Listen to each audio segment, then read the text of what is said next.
Good morning, students. Today, our first topic is need for capital budgeting. Yes, now the question is why we need capital budgeting? Why should a firm go for the capital budgeting? For that, there are certain points. Let us discuss one by one. The first point is capital budgeting involves long-term commitment of funds in projects which have long gestation period. Yes, it says that capital budgeting involves long-term commitment of fund means what? If you have 50 lakhs rupees and if you are going to invest this rupees in particular project, it means it is for the long period of time, not for the short period of time. And that is why sometimes it may happen that this investment takes the form of sunk cost. એટલે ક્યારેક એવું બને કે તમે જે આ rupees long term માટે invest કર્યા છે ને it will convert in to the sunk cost. It means કે પૈસા તમારે ડૂબી જાય, કે હવે તમે એવા પ્રોજેક્ટમાં ઇન્વેસ્ટ કરી લીધા છે કે એટલો લોંગ પીરિયડ ઓફ ટાઈમ માટે છે કે પછી ફ્યુચરમાં છે ને એ મનીનું કોઈ એક્ઝિસ્ટન્સ જ નહીં રહે, એ બધું છે એ વેસ્ટ થઈ જશે. And that is why investment can not made or it cannot be reversed, but what will happen, firm has to bear loss. એટલે આ ઇન્વેસ્ટમેન્ટ તમે જે કર્યું છે કોઈ એવા લોંગ પ્રોજેક્ટમાં એ તમને રિટર્ન તો નહીં થાય, બટ ફર્મ છે એને કન્સિડરેબલ લોસ બેર કરવો પડશે. And along with this there is also element of risk and uncertainty. Yes, કોઈ પણ પ્રોજેક્ટ છે એમાં risk and uncertainty are the part of this. કોઈ પણ બિઝનેસ હોય વધારે ઓછા પ્રપોર્શનમાં, but risk will definitely be there all the time.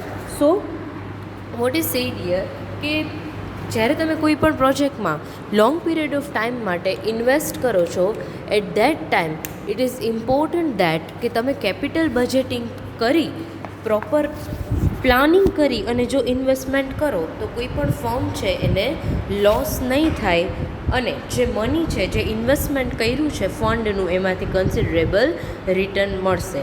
And the long term implication of the capital budgeting decision is very important. That is why it is sad that capital budget is needed in any business. એટલે કોઈ પણ investment તમે જે કરો છો ફંડનું, એનું careful planning required છે. તમે જે પ્રોજેક્ટમાં ઇન્વેસ્ટમેન્ટ કરવાના છો for a long period of time, at that time you should know about the result of that thing.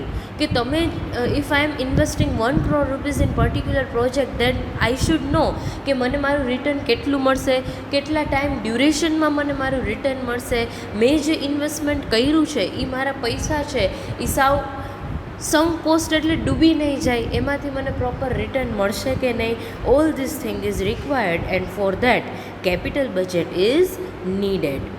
Second point is large amount of fund is required and firm will raise fund from the market at a cost of financing investment proposal. Yes, whenever you are going to invest in particular project, at that time you need large funds, right? અમુક projects છે એ possible જ ન હોય, you have to invest large amount and for that firm will definitely raise fund from the market. એટલે firm શું કરશે, માર્કેટમાંથી fund છે એને બોરો કરશે and it happens at a cost. તમે જ્યારે માર્કેટમાંથી બોરો કરો છો તો એ ફંડની કોસ્ટ તો હોય ને, it means you have to pay interest on that fund.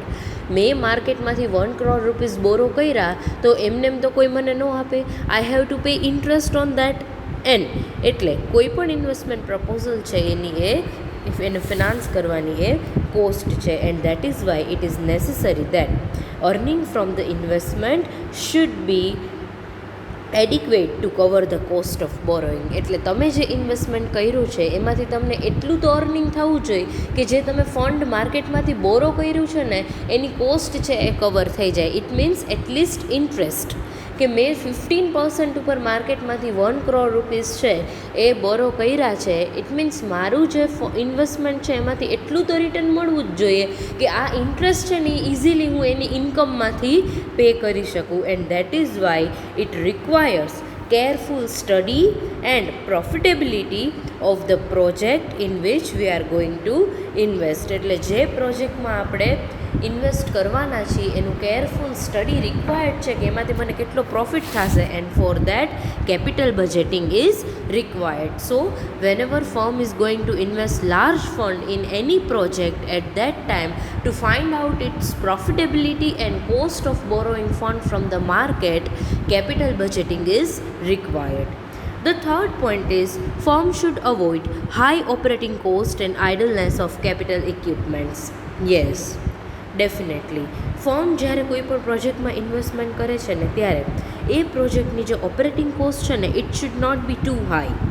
વધારે ઓપરેટિંગ કોસ્ટ હશે અને તમારી પાસે જે કેપિટલ એક્વિપમેન્ટ્સ છે એ આઇડલ હશે, ઇટ મીન્સ અનયુઝડ એક્વિપમેન્ટ્સ પડ્યા છે તમારી પાસે, તો એમાંથી તમને કોઈ રિવોર્ડ નહીં મળે.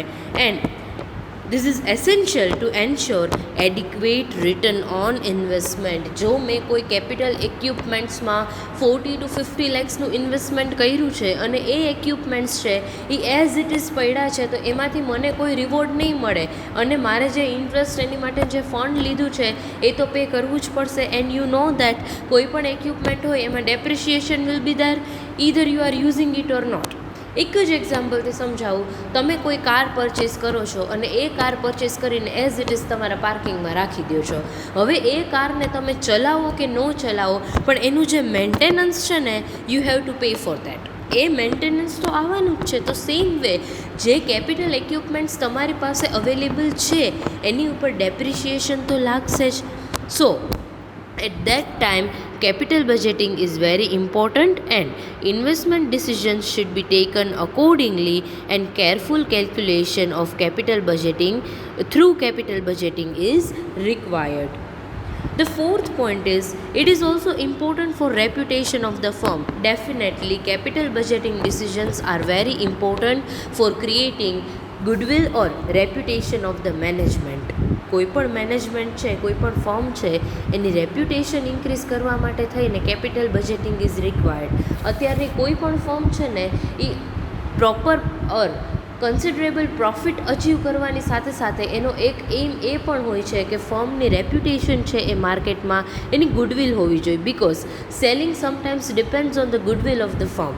તમે કોઈ પણ પ્રોડક્ટ પરચેસ કરવા જાઓ અને તમે નામ સાંભળો, સે ફોર એક્ઝામ્પલ કોઈ પ્રોડક્ટ છે લેકમે, તો તમે શું કરશો, ભલે તમે એ પ્રોડક્ટને યુઝ જ નથી કરી but still you believe that no this company is good. આની પ્રોડક્ટ છે એની ક્વોલિટી ઓલવેઝ સારી જ હોય છે. Y?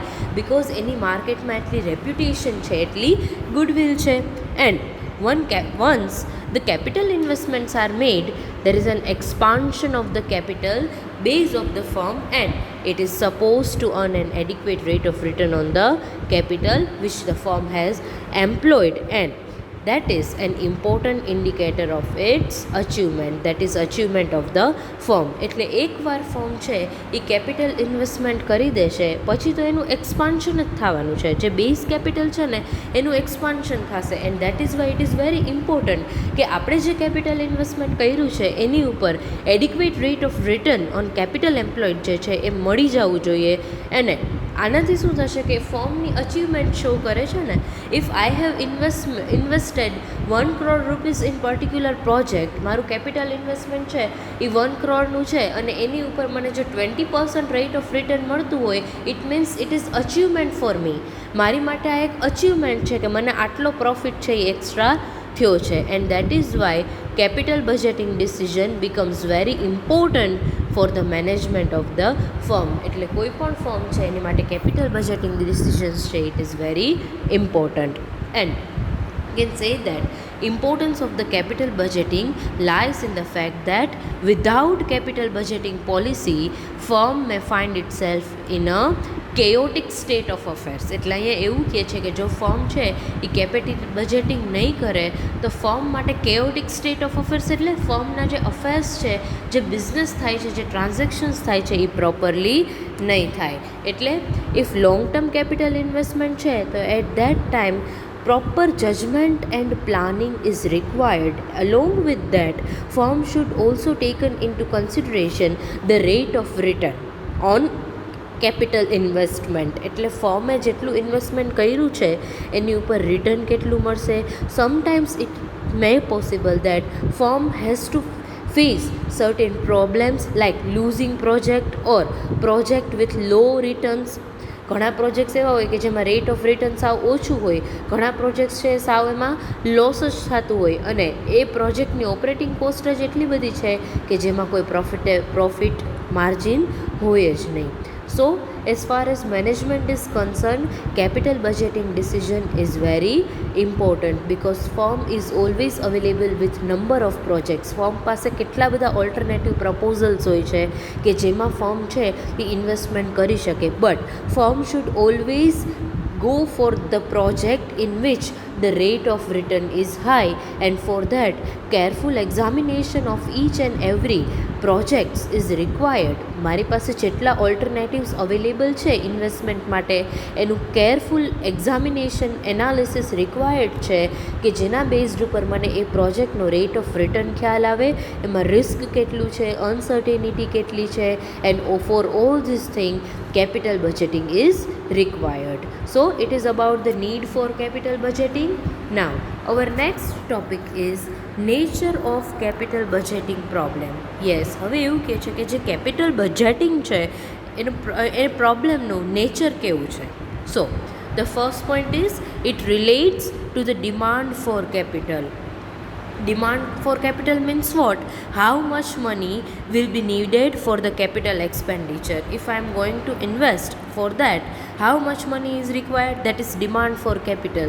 Because before investing in any of the project we should know about the demand for capital, that is કેટલું investment કરવાનું છે, and for this survey of profitable opportunities of investment is required on the basis of their yields. It means આપણે જ્યારે demand for capital કરવું હોય, find out કરવું હોય, તો એની માટે એક સર્વે કરવો પડશે કે મારી પાસે કેટલી પ્રોફિટેબલ ઓપોર્ચ્યુનિટીઝ છે ફોર ધ ઇન્વેસ્ટમેન્ટ ઓન કોઈ પણ એક પ્રોજેક્ટ ઉપર ઇન્વેસ્ટમેન્ટ કરવા માટે મારી પાસે પ્રોફિટેબિલિટી કેટલી છે, અને એ શેના ઉપર ડિપેન્ડ કરે? એના yields ઉપર. It means return on investment. The second point is that second aspect relates to the supply of capital. Yes, પહેલાં આપણે ડિમાન્ડ ફોર કેપિટલની વાત કરી કે how much money is needed, will be needed, and now supply of capital means how much money will be available to us and from what sources and at what cost. Yes, હવે demand તો ખ્યાલ આવી ગયો કે 50 lakhs રૂપીઝની demand છે, પણ હવે આપણે સપ્લાય સાઇડથી વિચારવાનું છે કે 50 lakhs રૂપીઝની ડિમાન્ડ છે પણ સામે સપ્લાય ઓફ કેપિટલ તો હોવું જોઈએ ને. માર્કેટમાંથી મને એટલા મની મળવા તો હોવો જ જોઈએ, અવેલેબલ તો હોવા જ જોઈએ. સમટાઈમ્સ ઇટ ઇઝ પોસિબલ કે કોઈ મની લેન્ડ કરવા માટે રેડી ન હોય, અને રેડી હોય તો એનો રેટ ઓફ ઇન્ટરેસ્ટ કેટલો હશે. So that we have to find out on the supply of capital side. First of all which are the sources. પહેલાં તો આપણે કેટલા મની અવેલેબલ છે, રિક્વાયરમેન્ટ કેટલી છે, અને એની સામે અવેલેબિલિટી કેટલી છે. After that we have to find out sources from where we can get the money. And these sources are divided into two parts. First is internal sources and second is external sources. Yes, તમે within the firm પણ money rays કરી શકો. Sometimes ploughing back of profit, તમારો જે profit છે એને investment કરો ફરીથી તમારા બિઝનેસમાં. સમટાઈમ્સ તમે શેર કેપિટલ ઇસ્યુ કરો. બીજું એક્સટર્નલ સોર્સિસ છે, બહારથી બોરો કરો. આવી રીતે મેં કીધું કે શેર ઇસ્યુ કરો, ડિબેન્ચર્સ છે, બોન્ડ્સ છે. એટલે ઘણા બધા ઓપ્શન્સ છે ફર્મ પાસે to raise fund or capital. And after that we have to see કે મને ખબર પડી ગઈ કે કેટલા મની અવેલેબલ છે, દેન કયા સોર્સિસ છે. Now I have to see what is the cost of capital, કે મને માર્કેટમાંથી મની મળે છે તો એની કોસ્ટ કેટલી છે, રેટ ઓફ ઇન્ટરેસ્ટ મારે કેટલા પર પે કરવા પડશે. That is also N important thing. Otherwise what will happen કે મારું rate of return on investment ઓછું હોય અને જે રેટ ઓફ ઇન્ટરેસ્ટ હું પે કરું છું એ વધારે છે, તો ફર્મને અલ્ટિમેટલી તો લોસ જ થવાનો છે. એના કરતાં બેટર છે કે કોઈ બીજા સોર્સમાંથી ફર્મ બોરો કરે. નાવ the third aspect relates to the rationing of capital. Rationing of capital means what? How should the available capital be allocated among the various competing projects. હવે આપણી પાસે જે ફંડ અવેલેબલ છે, જે કેપિટલ અવેલેબલ છે ને, વી have two distribute this capital in the different projects. આપણી પાસે ઘણા બધા પ્રોજેક્ટ્સ છે અવેલેબલ. હવે એમાં આપણે આ કેપિટલ છે એને કેવી રીતે અલોકેટ કરવાની છે, because you know that it is one of the scarce resources which is available to us. Capital is available at a cost. આપણે જ્યારે માર્કેટમાંથી ફંડ બોરો કરી છીએ તો એની ઉપર ઇન્ટરેસ્ટ પે કરવાનો છે. So we should not waste it. આપણે આ કેપિટલને કોઈ એવા પ્રોજેક્ટમાં ઇન્વેસ્ટ નથી કરવાની કે જેના થ્રુ આપણે લોસ બેર કરવો પડે. So we have to carefully distribute this capital amongst different competing projects. So this is the main thing of the capital budgeting problem, and the crucial problem here is that how much should be spent and where. ક્યાં કેટલા spend કરવાને, that is important thing. આ એક આખું છે ને, આપણે આમ તો કેપિટલ બજેટિંગ એટલે આ મનીનું પ્લાનિંગ જ કહ્યું. રેશનિંગનો મતલબ શું થાય કે તમારે જે ફંડ અવેલેબલ છે એને ક્યાં સ્પેન્ડ કરવું અને કેટલું સ્પેન્ડ કરવું. લો પ્રોફિટેબલ પ્રોજેક્ટ હોય તો એમાં તમે વધારે સ્પેન્ડ ન કરી શકો, but if project or the rate of return is high on a particular project, at that time you should spend more on that proposal. એટલે કયા પ્રપોઝલ ઉપર, કયા પ્રોજેક્ટ ઉપર કેટલું સ્પેન્ડ કરવું ને, that is capital rationing. So this 3 points shows the nature of the capital budgeting problem. Now our next topic is demand for capital. Now, what is demand for capital? Usually, capital budgeting starts from the survey of firms' anticipated needs for the capital. It means capital budgeting છે ને એ ક્યાંથી start થાય છે? First of all એમાં એક સર્વે થશે કે ફર્મને કેટલી કેપિટલની રિક્વાયરમેન્ટ છે. And the term demand for capital refers or means amount which a firm would like to invest given the cost of capital and the return on investment. Yes, demand for capital નો meaning શું થશે કે કેટલી amount છે એ ફર્મને invest કરવી છે. એ amount માટે it means cost of capital કેટલી છે અને જે ઇન્વેસ્ટમેન્ટ કરે છે એની ઉપર રિટર્ન કેટલું છે. Because capital budgeting works around these points. First of all, how much money is required. મારે કોઈ પણ બિઝનેસ સ્ટાર્ટ કરવો છે તો I should know before starting that how much money is needed. કોઈ પણ એક પ્રોજેક્ટ મારે I am going for the particular project, at that time I have to see the amount of investment, then cost of capital. Yes, I know that I need 5 crores rupees, but what will be the cost for it? આ 5 crores rupees છે એ માર્કેટમાંથી મેં લીધા છે, or whatever the sources, whichever the from where I have raised this capital, but I have to see કે એની cost કેટલી છે. Otherwise form છે એને ક્યારેય પ્રોફિટ થાય જ નહીં. And then return on investment. Yes, if I am ready to invest 5 crores rupees in particular project, at that time return should be more. If there is more element of risk and uncertainty, then at that time it will be very risky for me. I have to bear loss. ઘણીવાર તો form છે એ બંધ થઈ જાય. એટલે આવા પ્રોજેક્ટની સામે ડિમાન્ડ કેટલી છે કેપિટલની, that is the most important thing. And now given the cost of capital, the demand for capital would depend on its prospective profitability or the expected rate of return. Yes, હવે આપણને cost of capital તો ખબર પડી ગઈ છે, તો demand for capital છે એ શેના ઉપર ડિપેન્ડ કરશે? On the prospective profitability. It means expected rate of return. It means હું જ્યારે કોઈ પણ પ્રોજેક્ટમાં ઇન્વેસ્ટમેન્ટ કરું છું તો એમાંથી એક્સપેક્ટેડ રેટ ઓફ રિટર્ન કેટલું છે, કે આ 5 crores છે એમાંથી મને કેટલું રિટર્ન મળે છે, 6 crores, 7 crores. ક્યારેક ઇનિશિયલી તો એવું પણ બને કે ફર્મ છે એ ખાલી કોસ્ટ જ કવર કરતી હોય, એમાં કોઈ પ્રોફિટ છે એ ફર્મને થતો જ ન હોય, બટ સ્ટીલ ઇનિશિયલ સ્ટેજમાં એટલું તો ફર્મે એક્સપેક્ટ કરેલું જ હોય કે ઇનિશિયલી એવું પોસિબલ બને કે ડિરેક્ટ પ્રોફિટ સ્ટાર્ટ ન થઈ જાય. For that it has to wait for some time.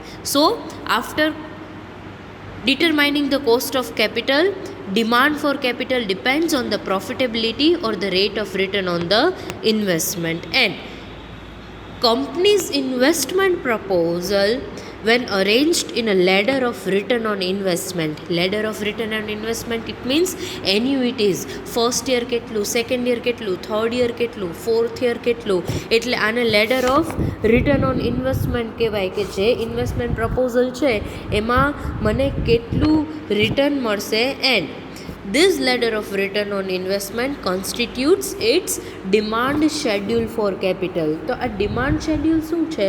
This schedule shows the total amount of capital which is demanded or which can be investment at a different rate of returns. એટલે આ demand schedule શું બતાવશે કે કેટલી amount છે કેપિટલની એ required છે, demand છે, અને યર બાય યર છે એ ફર્મ એમાં કેટલું ઇન્વેસ્ટમેન્ટ કરી શકે છે એ શેના ઉપર ડિપેન્ડ કરશે? On the different rates of return. એટલે ડિફરન્ટ રેટ ઓફ રિટર્ન ઉપર કેટલી કેપિટલની ડિમાન્ડ છે that is shown in the demand schedule. So it is about the demand for capital. Simply demand for capital means what? How much fund is needed, how much fund the firm is going to invest in a particular project, what will be the cost of capital and what will be the rate of return, and this is shown in the demand schedule. So I hope now you are clear with all these 3 points: need for capital budgeting, nature of capital budgeting problem, and lastly demand for the capital. Now from the next lecture I am going to start investment criteria or criteria for the project appraisal, and for that 3 methods are there: payback or payout period method, then average rate of return criteria, and the third is net discounted present value method. So thank you very much. See you all in the next session.